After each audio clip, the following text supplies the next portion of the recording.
Hello everyone, welcome back. Let us continue with the remaining built-in exceptions in Python. Let us start with the OS error. OS error arises when a system operation causes a system-related error. Next we have the reference error.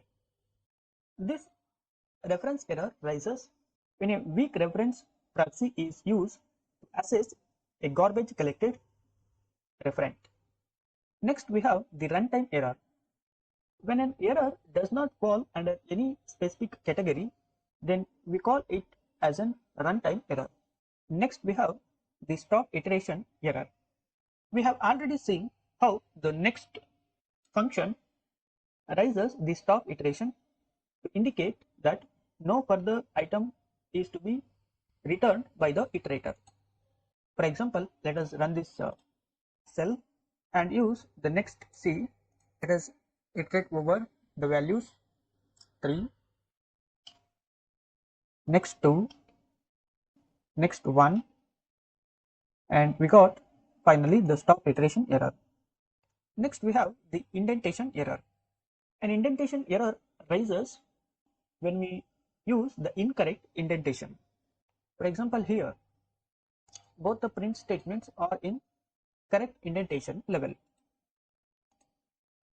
If I use one print statement ahead of the another print statement, we will get an indentation error, unexpected indent. Let us run these two cells, these two lines, and see what happens. We got an error named indentation error, unexpected indent.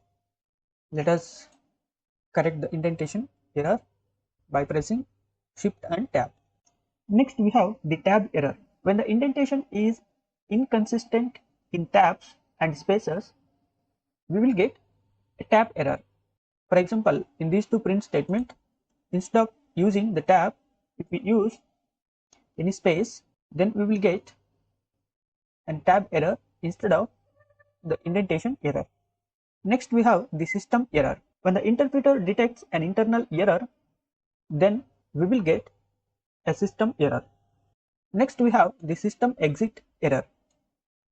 This type of error will be raised by the system module.exit function, means from the exit function which is available in the system module. Next we have the type error. Type error occurs when we apply a function or an operation to an object of incorrect type. For example, here we are trying to add the string value 3 to the integer value 2. If we try to do this operation, we will get type error, because here we are using two different types of values for addition operation. 3 is an integer, a string value, string digital value, whereas 2 is the integer digital value. So we cannot add string literal with the integer to do addition operation. Next we have unbound local error. We will get an unbound local error when we try to access a local variable without first assigning a value to it. For example, here in this function count, we have not used variable a before we use it. Directly we are using a is equal to a plus 1, this expression. But we have not used this variable a in this function definition, means in this local scope, before using it. When you try to call this function, then we will get an error. So we got an error called unbound local error. The local variable a referenced before assignment. We have not defined the variable a. Without defining the variable a, we are using to perform a is equal to a plus 1, and we are trying to print the variable a. In order to avoid this, let us use the variable a is equal to 0. Now if we run this function, we will get no error, but the value of a, that is 1. Next we have the Unicode error, Unicode encode error. This is an error of type Unicode during encoding. Next we have Unicode decode error. This is an Unicode error during decoding. Next we have Unicode translate error. This is due to the translation or translating. During translating, we will get an Unicode translate error if there is an error due to translation. Next, we have value error. We will get a value error when we send an argument of the correct type but an improper value. For example, here we are using the integer typecast to convert the integer value, the string digital value entered by the user to an integer value. But if the